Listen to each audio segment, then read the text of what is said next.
Today, we will provide a brief overview of the RFP and then use the remaining time for Q&A. The goal of this call is to provide guidance and address specific questions about the RFP to interested applicants. As a reminder, the RFP was sent today to current breastfeeding learning community members via email. The direct link to the RFP and FAQ document can also be found on the calendar hold for this call.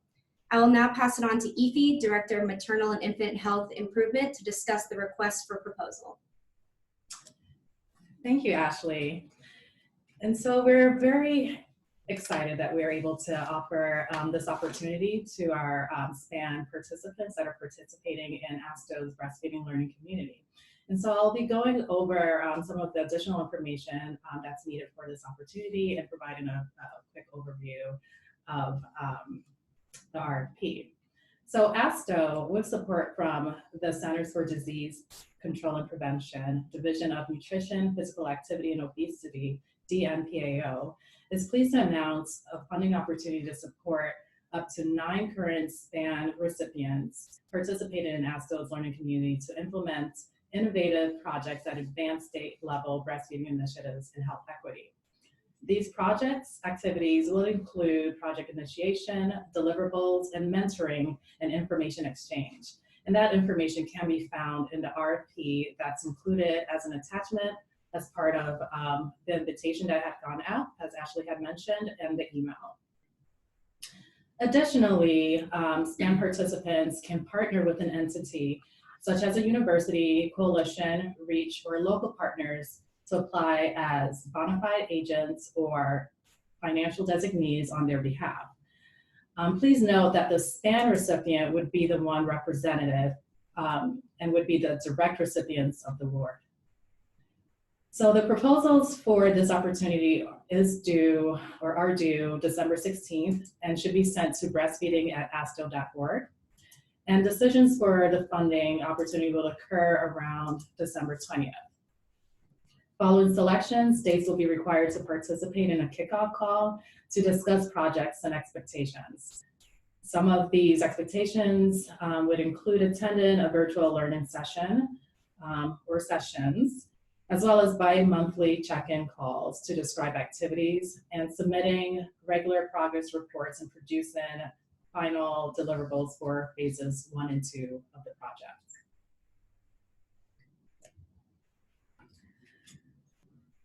So ASTHO will be looking for proposed initiatives that span across traditional and non-traditional partnerships. And that would be intended to shift efforts towards proactive solutions. In addition, ASTHO is committed to supporting state health agencies in their work to address health disparities and advance health equity.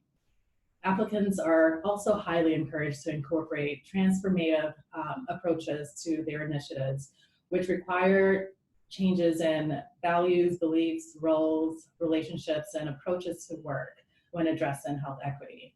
Again, that information can be found in the RFP. And on top of that, some of the key components to include in the proposals are a cover letter, a brief outline of the approach and strategy that includes a vision statement, a clear outline of project goals and milestones, anticipated challenges in meeting goals set forth in the project, a description of the applicant's experience and quality of performance, information about the organizational capacity, and related budget items for the selected funding type. I'll now turn it over to Gabby, who's our Director of Maternal and Infant Health, to discuss some of the important information regarding the funding opportunity types. Thanks so much, Ify, and thank you all from the States joining us here today. We hope that some of your local partners were also able to join you. As you may have noticed in the request for proposals that we issued, there are 3 types of funding opportunities that applicants can choose from. I'm going to go over the 3 types, and as we are going along, feel free to chat any questions that you have into the email or into the chat box, and after we are done presenting, we will address those. There are 3 types of funding opportunities. The first one is a monetary category, which I'm sure all of you are familiar with. Applicants can seek direct payment of up to $25,000 in funds to support the costs associated with this project. The applicants choosing this monetary category will establish with ASTHO a memorandum of understanding with a fixed price payment agreement based on satisfactory completion of the required deliverables. The second non-monetary category, applicants forego direct payment and elect to have ASTHO handle in-kind or direct payments of services up to the same amount, $25,000 in value, to support the activities of this project. For example, an applicant can choose to have ASTHO lead or pay for expert consultative services such as the CCL trained experts to facilitate the state's task force innovation meetings. Other examples include travel using ASTHO's travel agency, action planning facilitation from ASTHO staff, etc. Applicants choosing the non-monetary category will establish also a memorandum of understanding with ASTHO under which the health state agency will perform the project. Finally, the third option, the mixed category, applicants can specify amounts or percentages to be supported by direct or indirect funding. So for example, a state can request a specific amount of the award for fixed price payment to fund a staff person and also request ASTHO to be a fiduciary agent for other costs, not to exceed the total award amount, which as we've mentioned is $25,000. Applicants choosing the mixed category will establish a memorandum of understanding, just as the other two categories, with a fixed price agreement for those monetary sections supported by the monetary category based on satisfactory completion of required deliverables. Examples of allowable expenses include mini grants, stipends, materials, supplies, staff and consultant time, and other project-related expenses. In addition, proposals will be evaluated based on criteria shown on this slide. ASTHO will consider the organization and project team's ability and capacity to perform the tasks required within the specified time frame when making the final decisions.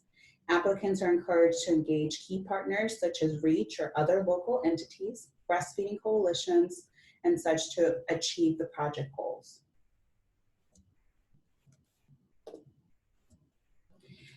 Here for you, we've listed a set of important dates that you should keep in mind as you are writing your application and submitting it. December 16th, 2019, 11:59 p.m. Eastern Time, is the application submission deadline.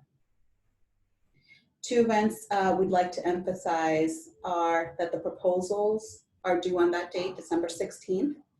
And if you have any questions, you should contact breastfeeding@astho.org so that we have a chance to answer those questions before the deadline. The awardees, secondly, will be announced on December 20th, 2019. You can now unmute your mics so we can start the Q&A portion of this call. Again, if you are dialing in, use *6, and if you're using the Zoom link, look to your Zoom toolbar for the unmute section.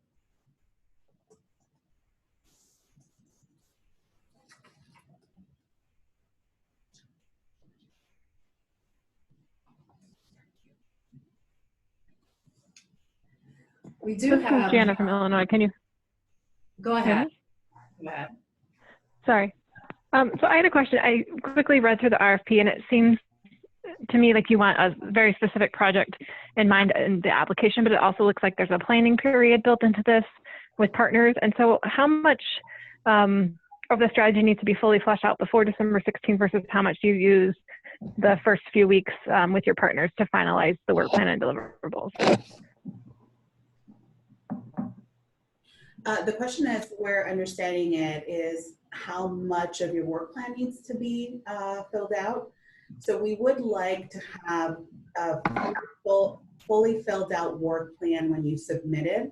If you are granted the award and then there are changes later, then we can revise that we have to have you all fill out another work plan, and that would be under the approval of ASTHO.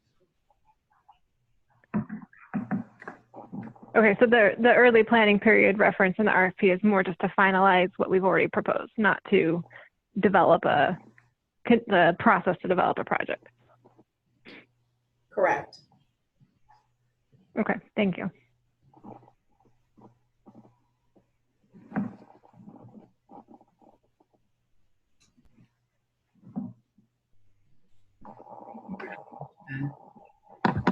That we did receive earlier on is their applicants would need to choose the SPAN strategy that they're directly funded, or if they would be able to expand out to other strategy areas. And so SPAN recipients that are participating as part of ASTHO's breastfeeding learning community have selected strategy areas at the start of their participation, and they're funded to do work in that space. As for the innovation grants, we are open to states expanding beyond those the strategy that was selected. So for instance, if you are doing work around maternity care practices at urban facilities and you're interested in doing workplace compliance, you may do so. That would just need to be indicated in your applications. It is fine to either stick to the current selection of your strategy areas or expanding or even selecting a different one.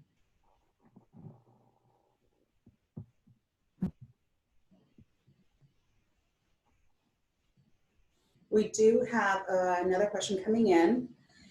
The question is, do we need to provide a time the application is due, written MOU or otherwise agreements with the partners we write into the grant?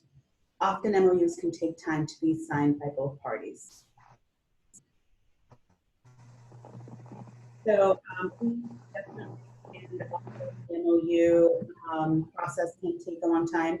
What we're asking you to do is preemptively submit that MOU to be considered by the organization that would be signing it. And we can start on dispersing payment to you before that MOU process is completely signed. So let me know if we did not answer fully that question, but I think that's what you were asking. And to add to that, if this is a question around your work or partnering with a local entity as so an MOU between the two groups, what we do ask is a letter that indicates this collaboration. And so you may, submit information preemptively or even as in a form of a letter that explicitly states that collaboration between the two organizations and that you would be participating and doing work together to complete work plan.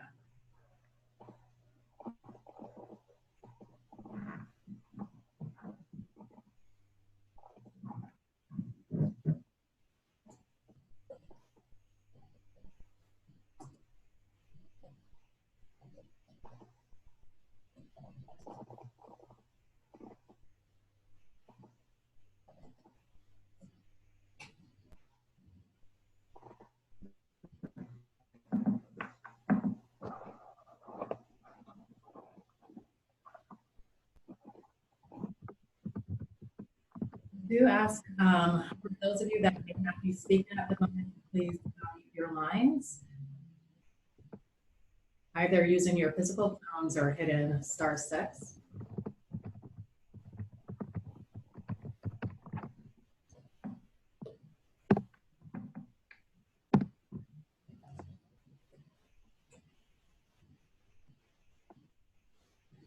We do have another question coming in. Is the PowerPoint available for future reference? Yes, we will have the PowerPoint available along with the RFP and to frequently asked questions, document all of the resources that we're sharing with you today available. And to add to that, this informational call is being recorded, and so a recording of the call would be shared with participants. In addition, the RFP, as a reminder, is included as part of the attachments in the calendar invitation that went out to participants. Also, this RFP was shared with everyone via email. And when you do open the RFP, you would see the additional attachments, which include the budget template, the MOU examples for each of the categories, so the non-monetary and monetary category that you may apply through. In addition to that, there's the mixed category. And so you could take a look at those files and determine how you'd want to go about, see if you're okay with some of the conditions. This is certainly an opportunity to look through those agreements and get a sense of what MOU agreement you would need to enter into with ASTHO. There is also the Vision and Tool, BSL Vision and Tool worksheet that's included as an attachment. If you are having any difficulties accessing that information, please do shoot us an email at breastfeeding@astho.org.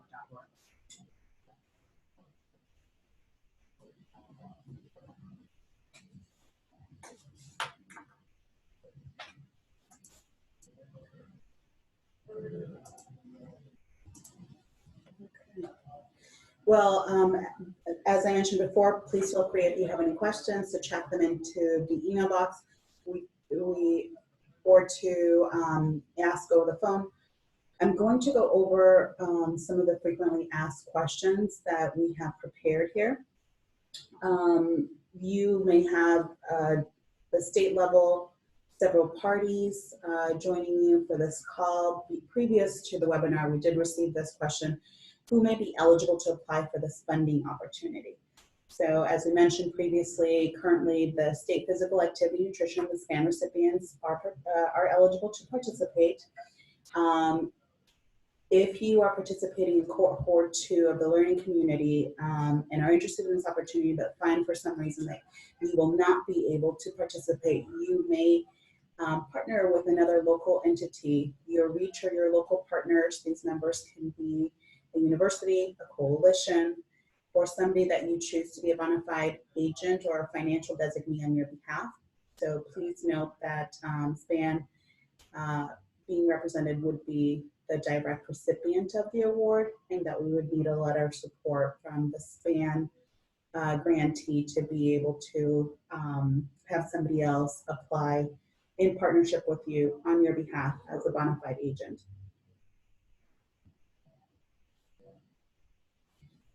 Secondly, what would an appropriate group serve as a bona fide agent or financial designee from the state? So many of you already are working with coalitions, universities, REACH, or local partners to apply, and these partners can apply to be a bona fide agent or financial designee on your behalf. The designee would be required to submit a letter of collaboration with the SPAN recipient designating the entity and the status, and the applicant or designee must be in good standing with the System for Award Management, or SAM.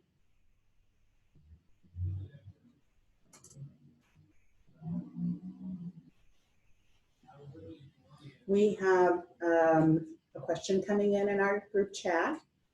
How many SPAN recipients are participating in ASTHO's breastfeeding learning community? And so through ASTHO's Breastfeeding Learning Community, we are supporting the 16 SPAN recipients that have cooperative agreements with CDC. And so each of these states would be participating in ASTHO's Breastfeeding Learning Community.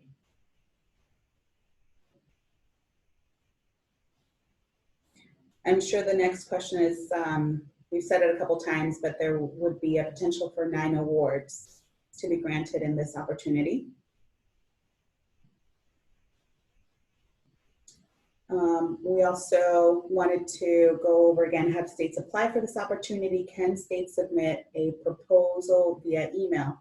Yes, I'm sure you are all familiar with our breastfeeding@astho.org email account. You can submit the required documents via email there by Friday, December 20th at 11:59 p.m. Eastern Time with the subject title Breastfeeding Innovation Grant Opportunity.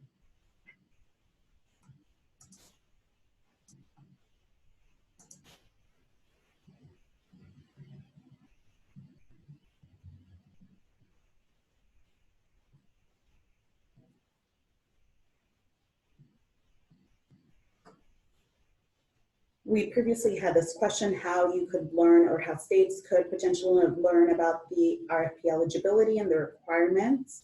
We are hosting this informational call today, 1 to 2 p.m. Eastern Time.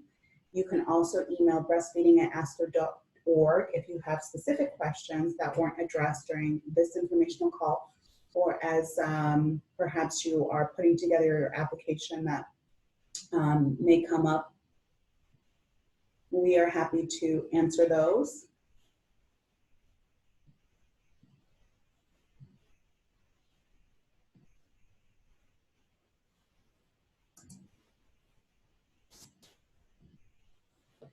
What documentation must be included in the proposal? Now, this is outlined specifically in the RFP, and DP went over the specifics of it, but just a reminder, cover letter that includes the names of the lead program and financial contact, the name, the address, the email, and the telephone number. A brief outline of your approach and strategy to accomplish the requested project activities, the proposed approach. Please provide in that section a detailed work plan that includes activities, the vision statement, the timeline, the goals and milestones to achieve your work plan and deliverables. We have in the RFP included the CCL visioning exercise, which I think most of the recipients on this call went through our last webcast, going through what the visioning exercise was.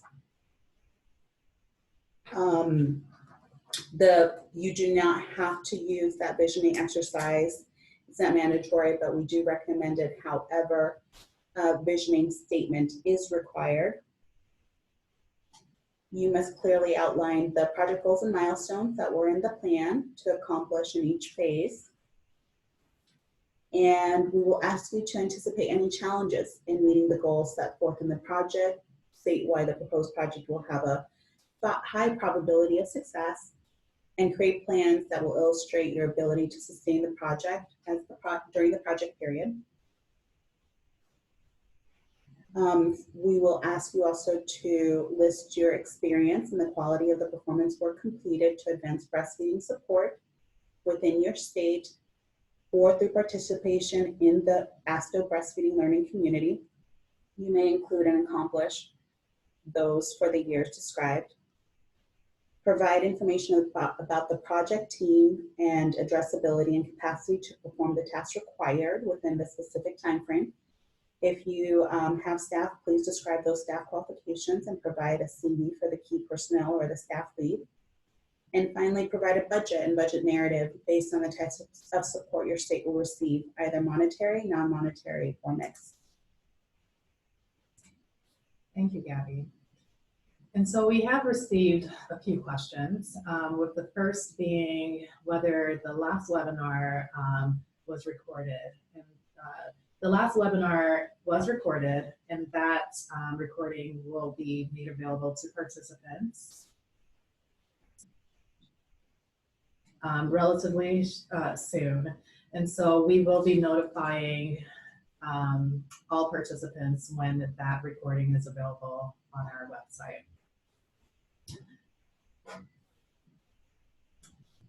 The other question that we've received is whether the proposed projects are intended to have statewide impact, or if they can focus on one or more regions with increased need or capacity. The projects that are proposed can focus on one or more regions. And so we would like the work to be intentional. And so if there are priority populations that you've identified, provide that information in your application as per the required components. defining what the strategy is and the partners that you do intend to engage.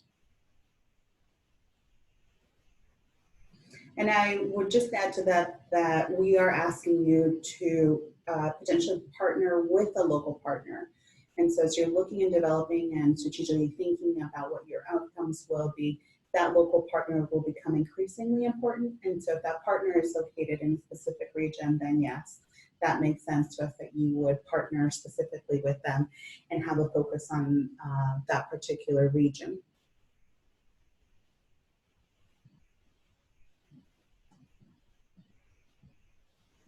We have another question coming in asking about the budget for ASTHO consulting. For example, if there is an hourly rate. Depending on whether or not we are putting in staff time ourselves or consulting with somebody else, like a sub-partner, if you want more boundary spanning leadership training or CCL to do that, we can come up with an hourly rate. Depending on some of the contracts that we have already issued with our other partners that you have seen at some of our conferences or some of our webcasting calls, and we can work with you on what that rate would be. Thanks. And just to mention to those on the call, under the FAQ, the question around how will the value of non-monetary support be determined, that information is located there. And again, as Gabby had indicated, it would be based on staff time, travel expenses, and so forth. And so ASTHO may have technical expertise in-house, including that boundary spanning leadership, facilitation techniques. And so if you do express interest in that, we can work with you in terms of defining how the costs may look like.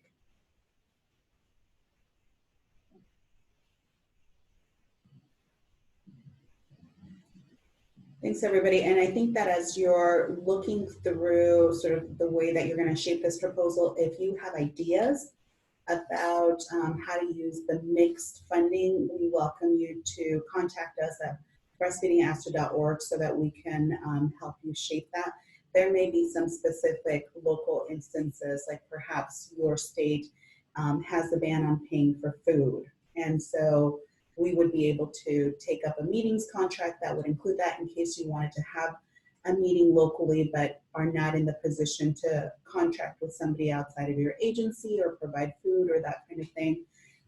Perhaps your state doesn't have the ability to expense this money readily and would need to hold a public hearing in order to have a project expense this amount of money.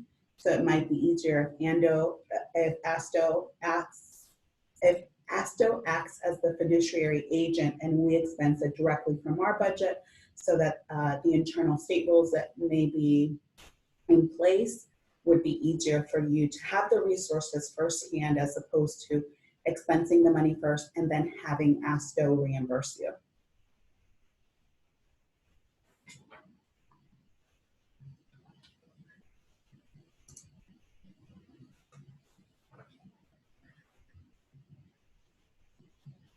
Thank you.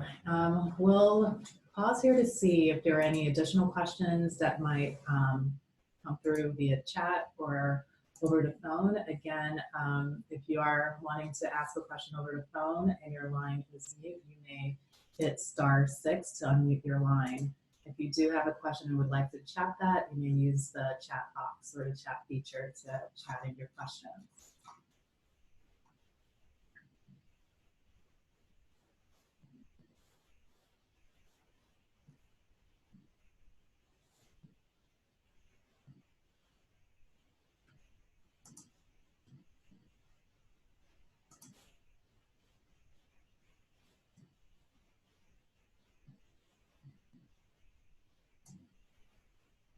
We went over some of the monetary, non-monetary, and mixed category very specifically.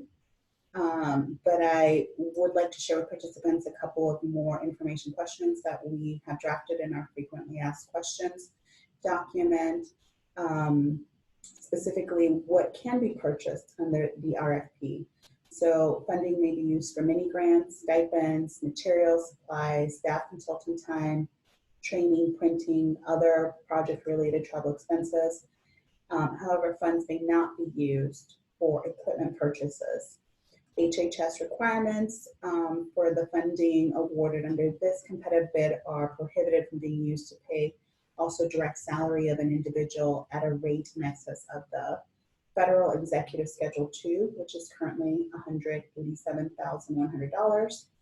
More information about that is also available in the RFP.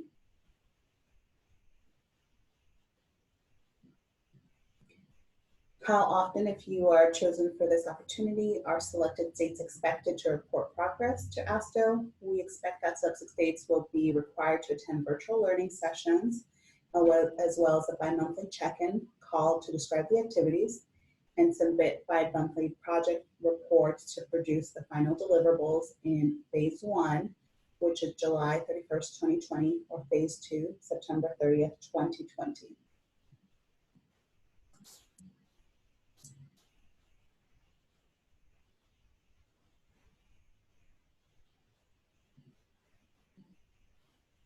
Are states able to change their funding support type once they are selected?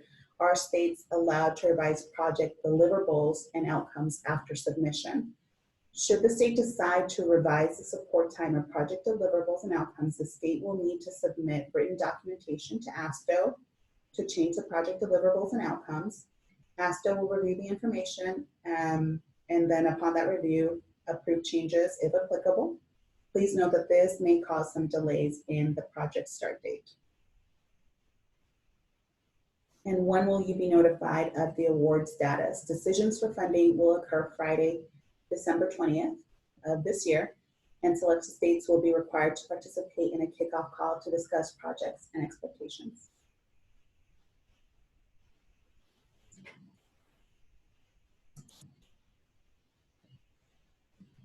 Well, my colleagues and I here at ASTHO will be hanging out. We know that this call was scheduled to go until 2 o'clock. We're looking at the chat box and don't see any more questions coming in. But if you have some, please feel free to either chat them in or speak up into the telephone call. We are glad to stay here for a while longer and see if there are any other questions.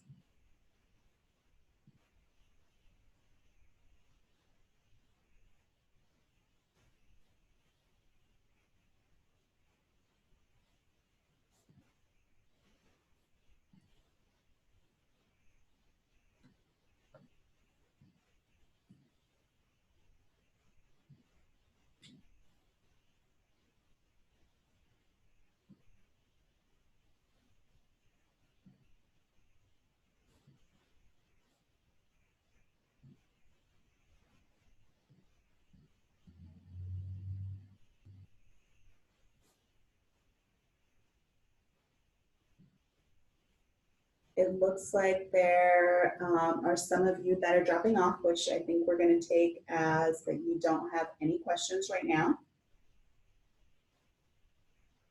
And so we'll just watch you as I can see actually the participants here on my screen. So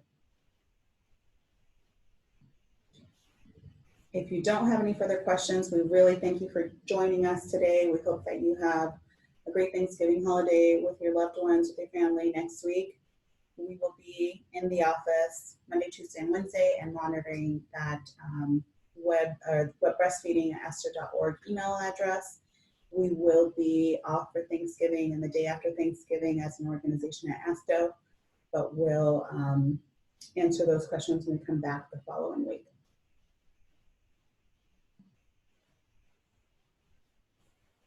All right, thank you everyone for participating, and we'll be ending the call. Thank you.